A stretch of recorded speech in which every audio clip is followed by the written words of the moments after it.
Hey folks, welcome back to the channel. My name is Robin, and today I want to talk about the final volume in the Alex Verus series by Benedict Jacka.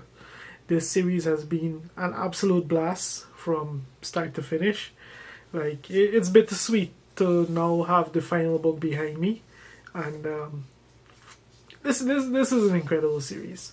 But before I really reflect on it as a whole, I want to talk about this specific book, Risen, the 12th book, and and in it, the the force that we saw rise to power in the previous installments, they're not just coming by themselves. They dealt with some people that needed dealing with, and then they set out to give themselves an army, and they're quickly becoming such a dangerous force that they actually forced a truce between Alex as an independent, Drac in the as a placeholder for the Dark Mages and the Light Council, and they all decided that they need to deal with this before they get dealt with, because they one and all they each have skin in the game, to say the least, where this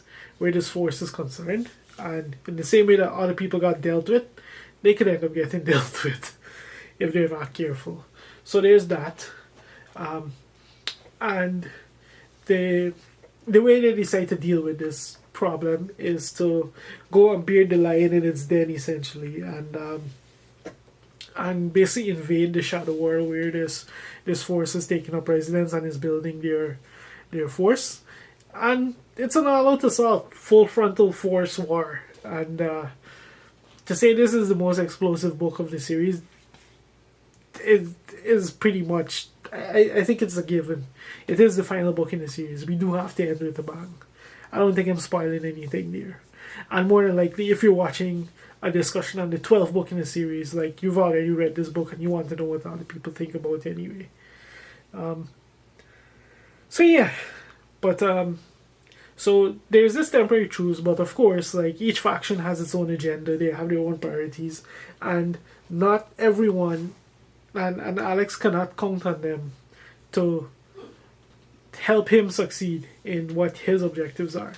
So to say there's going to be some betrayal and backstabbing is a given in this situation. It's going to take all of Alex's skill and power, essentially, to make it out of this. Maybe even just make it out of this alive, much as with his hopes for how he wants the situation resolved to come to pass. So yeah, like, as you can expect in the final book in the series, there's quite a lot of rap that happened.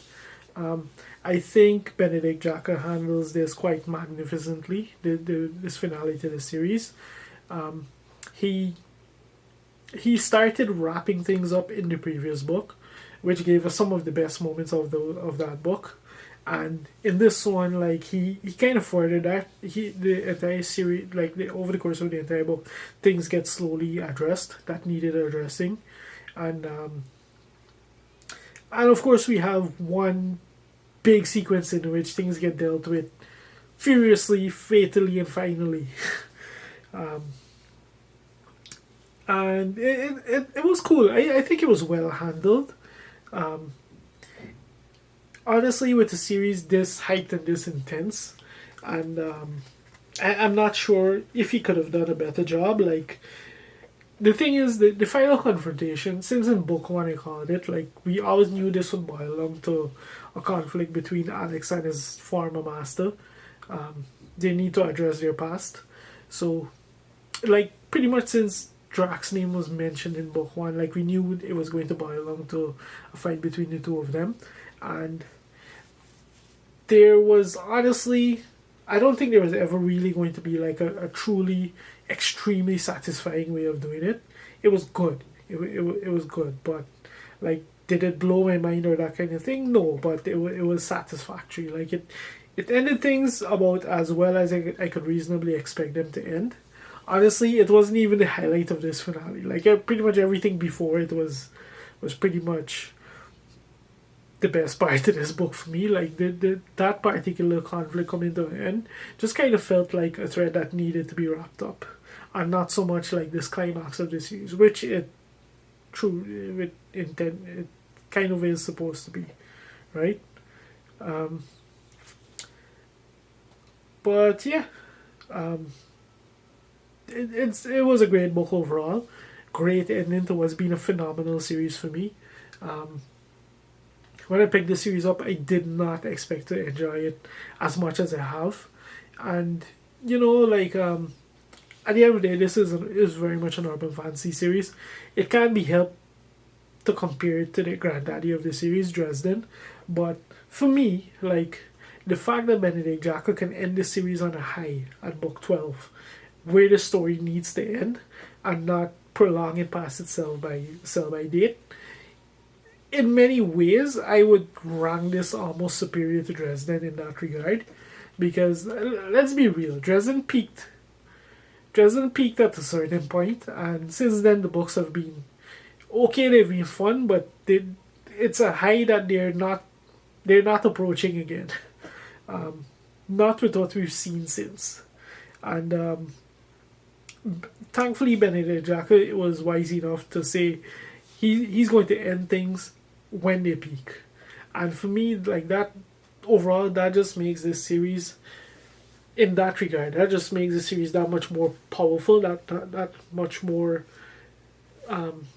better executed, I can say. So I weighing them, I would almost say, if you want to dive into urban fantasy, this might be a better place than Dresden to start, as much as it is very clearly inspired by Dresden. Like the fact that this, now that I'm at the end of it and I can see how the series played out as a whole, is maybe a better starting place to give you an idea of what modern urban fantasy is, in terms of like the action, the popcorn, that kind of thing. But yeah, like and the other thing that I can't help thinking about now that I've finished the final book, is I'm surprised more people aren't talking about this series. Like, it's known, like there's people reading it, there's people talking about it, yeah. But like, given how nuts this series is, like, I'm honestly surprised it's not talked about more when people talk about like their top series and their favorite series and that kind of thing. Like, I don't see the buzz around it the way that I would expect for like a series of this caliber, essentially. But yeah, that's just some thoughts on this final book and how it wraps up the series as a whole. I like how it handles things. I liked how it wrapped up the different character arcs, the different plot points. Like, it was an interesting choice. It was a good choice. I don't think, given the situation, there was really a better way that things could have gone. It did give it a sense of like realistic. How to phrase it? Like, for the situation that played out, it was a realistic ending. Like, if everyone had been happy-go-lucky at the end and just ridden off into the sunshine to enjoy life, like, it would have. I think it would have been unbelievable, and at the same time, like, if everyone had just been like everyone just gotten killed off, like, it would have been tremendously unsatisfying. So like Benedict Jacka was able to find himself a place within that spectrum that it works. It really works. Like, who survives, who doesn't survive, who, that kind of thing, you'll have to read and find out. But overall, I like that. That's why I'm specifically not talking about specific characters. I'm just talking about how the entire book was handled as a whole. Because we don't do spoilers here, as much as I can think of, at least. But yeah, wonderful finale, phenomenal series. If you've been even remotely considering reading these books, you need to check them out. They're amazing, absolutely fun, and I can already see myself getting excited to reread these a few years down the line. Not too soon, but fairly soon, because the good news is that Benedict Jacka has another series that's going, and that one blew my mind pretty much from book one. So let's see where things go with that.